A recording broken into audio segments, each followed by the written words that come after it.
Avui, nenes i nens, us explicaré un conte que té un final molt bo.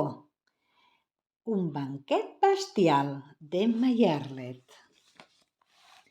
Un dia que tenia molta gana, el bèstia va capturar el sopar. Que content que es va posar! Feia molt bona cara aquell sopar. «Ets el meu sopar», va dir el bèstia. «Que no!», va dir el sopar. El bèstia va pensar que aquell sopar tan bo no se'l podia pas menjar tot sol i per això va convidar tots els seus amics bestials a aquell banquet tan bèstia. El sopar feia cara de preocupat. El bèstia de seguida va rebre la primera resposta. «Benvolgut bèstia, quines ganes que tinc d'assistir a aquest banquet tan bonic. Jo sempre estic afamat i el teu sopar fa cara de ser exquisit. Em moro per venir. Vaig rebre la teva invitació mentre bevia un got de Coca-Cola a la costa del pantà. Més avall te'n deixo la recepta. No deus tenir pas cuques aquí a la vora? Encreuarem els dits i les banyes. Ara que hi penso, et faria res d'engreixar una miqueta al sopar? La carn m'agrada mossudeta i sucosa, ben bé com sóc jo. I encara m'agrada més rossejar dits ben carnosos. Les coses massa magres se m'entrevessen. Ens veiem ben aviat, amic meu de l'ànima.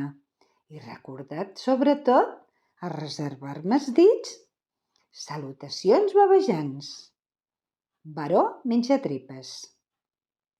Perdona, t'haig babejat tota la carta. El metge diu que em passarà aviat. Es va posar molt content perquè el menjatripes li havia dit que vindria al banquet, quan ja que se l'havia acudit una idea genial per engreixar el sopar. El sopar va tenir una altra idea. «Senyor bèstia», li va dir, «aquesta porqueria sembla deliciosa, però potser em vindria més de gust un bon pastís de xocolata. No creu que m'engreixaria més?» El bèstia no ho veia clar. No havia fet mai un pastís de xocolata, però al final va resultar que era boníssim. Es va passar tota la nit menjant i picant. El bèstia confiava que el baró menjatripes trobés el sopar prou grassonet. Al matí va respondre una altra bèstia.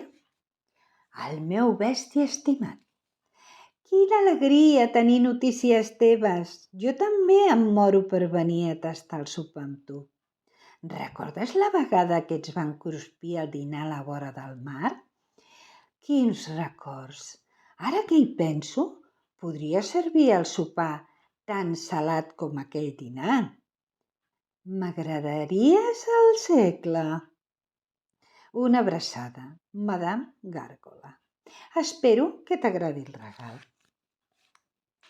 El sopar va tenir una idea. «Un moment, bèstia, si vols que estigui ben salat, per què no anem a nedar al mar?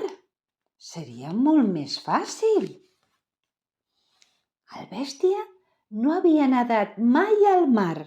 L'aigua era freda, però s'ho va passar molt bé.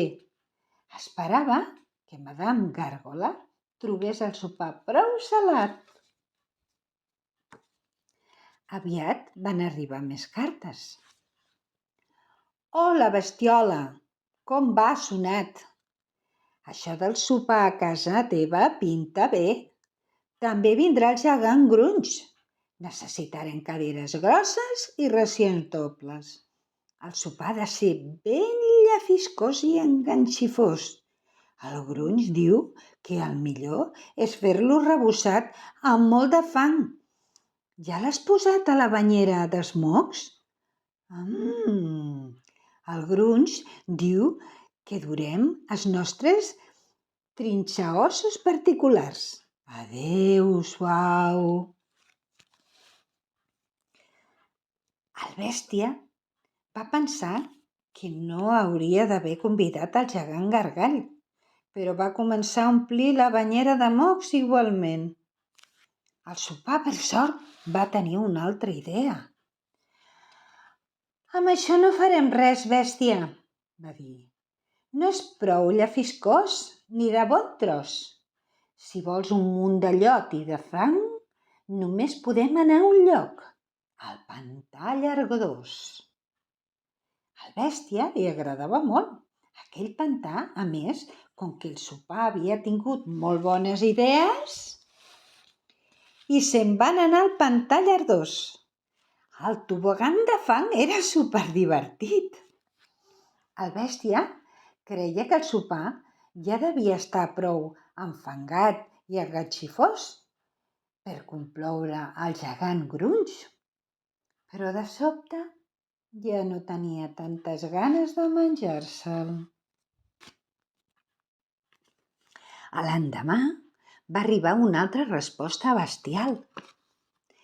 Benvolgut senyor bèstia, li escric per acceptar la seva amable invitació a assistir al seu banquet bestial. El cas, però, és que haig de seguir certes normes dietètiques. N'hi adjunto la llista. Espero que no hi posi cap inconvenient. La fada activada.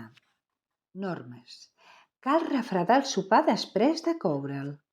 No ha de portar mitjons ni sabates ni ungles als peus. No ha de portar gluten ni làctics. No ha de portar ossos. I, sobretot, el sopar ha d'estar ben fred. El bèstia va gratar-se el nas. Els convidats li demanaven coses complicadíssimes. Com s'ho faria per refredar el sopar? I llavors el sopar va tenir una idea. Mira per la finestra, amic bestial, va dir. Sortim a refrescar-nos i a fer monstres de neu. El bèstia ho va trobar perfecte. Va ser un dia fantàstic. El dia abans del banquet bestial, el sopar ja estava ben mossudet, saladet, enfangadet i refredadet. Però ara el bèstia ja no se'l volia cruspir. Ja no fas cara de sopar. I tu no fas cara de ser tan bèstia. Què podríem fer?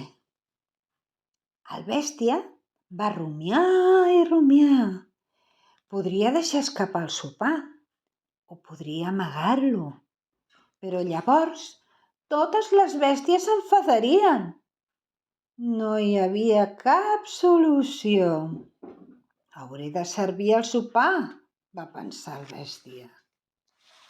L'endemà, les bèsties van anar arribant.